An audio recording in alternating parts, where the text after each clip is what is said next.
अकबर का साला हमेशा से ही बीरबल की जगह लेना चाहता था। अकबर जानते थे कि बीरबल की जगह ले सके ऐसा बुद्धिमान इस संसार में कोई नहीं है। फिर भी जोरू के भाई को वे सीधी ना नहीं बोल सकते थे। ऐसा करके वह अपनी लाडली बेगम की बेरुखी मोल नहीं लेना चाहते थे।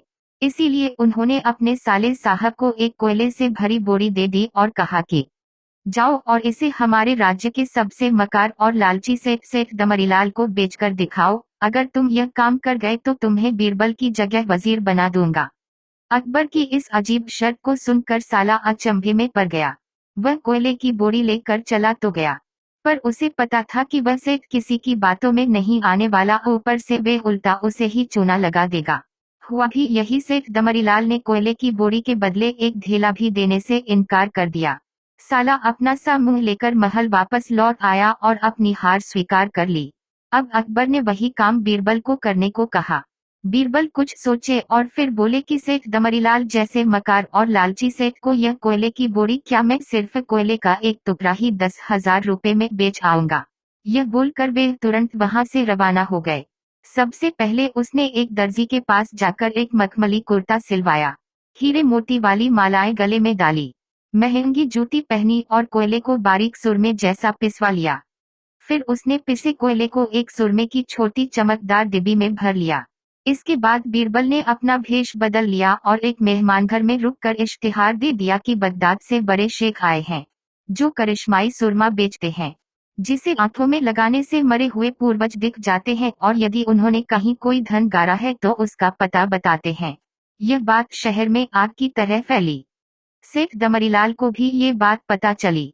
उसने सोचा जरूर उसके पूर्वजों ने कहीं न कहीं धन गारा होगा।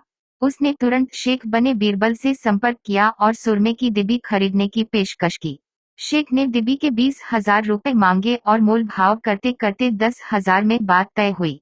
पर सेठ भी होशियार था, उसने कहा मैं अभी तुरंत ये सुरमा लगाऊंगा और अगर मुझे मेरे पूर्वज नहीं दिखे तो मैं पैसे वापस ले लूंगा। बीरबल बोला, बिल्कुल आप ऐसा कर सकते हैं, चलिए शहर के चौराहे पर चलिए और वहां इसे जांच लीजिए। सुरमे का चमत्कार देखने के लिए भीड़ इकट्ठा हो गई। तब बीरबल ने ऊंची आवाज में कहा, ये सेठ अभी ये चमत्कारी सुरमा लगाएंगे और अगर ये उन्हीं की औलाद हैं जिन्हें ये अपना माँ बाप समझते हैं तो इन्हें इनके पूर्वज दिखाई देंगे और गरीब धन के बारे में बताएंगे।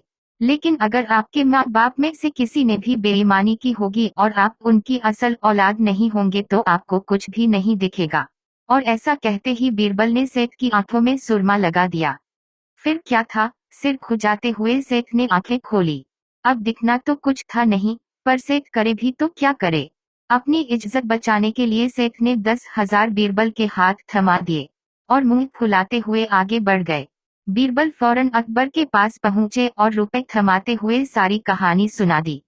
अकबर का साला बिना कुछ कहे अपने घर लौट गया और अकबर बीरबल एक दूसरे को देखकर मंद मंद मुस्काने लगे। इस किस्से के बाद फिर कभी अकबर के साले ने बीरबल का स्थान नहीं मांगा। अगर हमारी वीडियो पसंद आया हो तो हमारे चैनल को सब्सक्राइब करें। धन्यवाद।